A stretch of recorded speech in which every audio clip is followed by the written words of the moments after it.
Hey, what's up? What's good, people? For those of you who don't know me, my name is Luminous, and it's been a while since I did one of these videos, just to talk.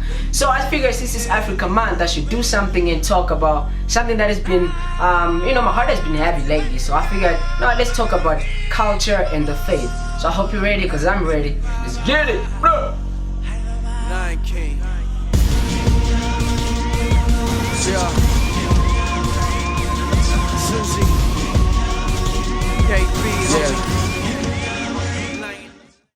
Not too long ago, I watched an interview by this guy called Jahizel. Some of you might know him as a Christian artist. Well, he's not a Christian anymore. So I wanted to understand his reasons for, for departing from the faith. So I checked out this interview, and he said something that really kind of moved me in a sense. He said he came down on tour. They were on tour and they came down to Africa, right? And one of those days they to go attend a church service in Africa. And one thing that didn't sit well with him was, so he saw people who were all suited up and, praise and worship was a reflection of the Western culture and stuff, and that there was nothing really that reflected the African culture, and that didn't sit well with them. So I think with him, when he said that, I was like, you know what, for real though, when you try to think about it, what do we have as Christians during church service that is a reflection of our culture? Truth is, I'm a Sunday school teacher. Yeah, I know, ladies. I know. Yes, I am a Sunday school teacher.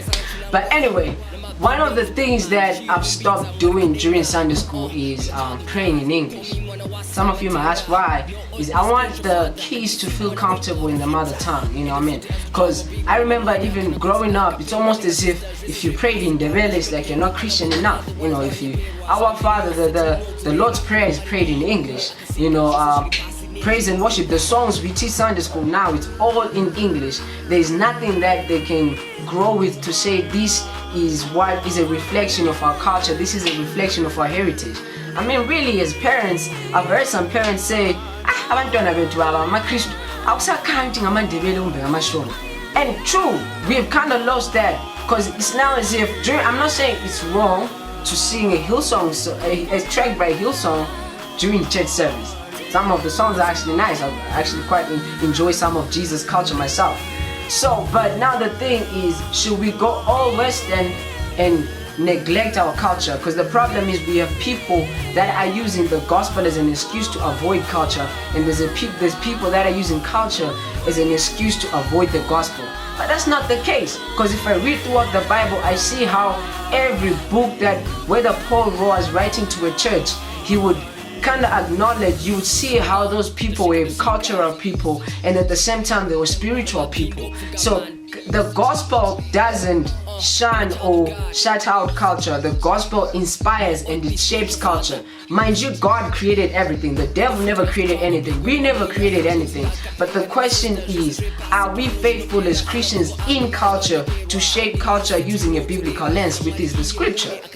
It's so sad that there's preachers and pastors telling the congregation that lobola, a tradition that has been there for centuries, decades, and they're telling people that it's somewhat of a ritual, that it's a sin, that if you don't have a white wedding, it's almost as if you're not married. They say you didn't have a holy matrimony or some sort. Where the heck did you get that from? See, white wedding is a British culture. Actually, it is believed in the old days the white gown was only bought for the bride so that it keeps away evil spirits. There's nothing Christian about a white gown. There's nothing Christian about a white wedding. There's nothing Christian about lobola. That's tradition. The only thing that makes it a holy matrimony is two Christians coming together with their Father's blessing and acknowledging that God brought them together for the sole purpose of giving Him glory. That's what makes it a holy matrimony.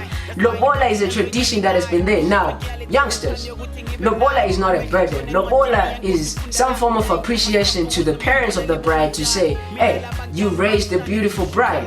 You raised an amazing girl who will one day become an example to my son on what kind of a woman he has to look for, and to my daughter on what kind of a woman she should aspire to be.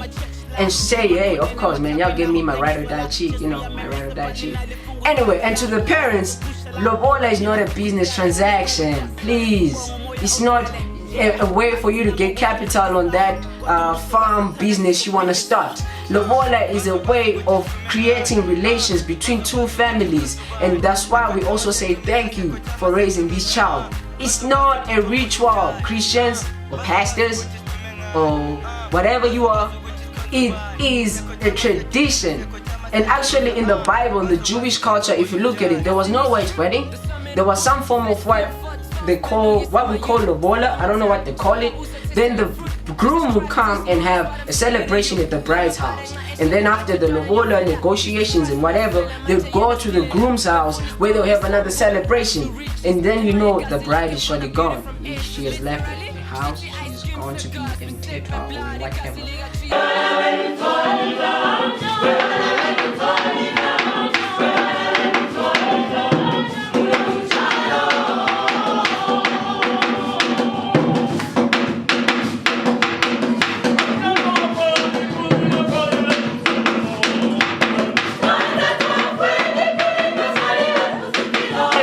So I traveled to Zambia sometime last year, and I was really inspired by how much of their culture I saw in the way they conducted church service, the songs they sang, the way, the kind of people that they are. You could see that I'm in Zambia. Whereas sometimes you attend church service, you don't even think twice to say, am I in America? Is this Zimbabwe? Or whatever. So I guess what I'm trying to throw at you is, why do we have as Zimbabweans who are Christians that reflects our culture? Or are we ashamed of our culture? Listen, my last name is Mteto and I'm proud to be Mteto. Lord help me, I'm trying to learn more about my lineage, my family tree, our background and where we're coming from. Because we should be proud of that. God placed us in these families to influence and shape culture through a biblical lens. We're supposed to look at the world through a biblical lens. So let's not be ignorant and let's not be arrogant, but let's be humble Christians to say, man, we are in culture, let's influence it and shape it for the glory of God. Think about it. I know you got your different opinions, throw them down the comment section. Is it here? Alright. Anyway, grace and peace. Check you out next time. And happy birthday to everyone born on Africa Day. Happy Africa Month. Bro!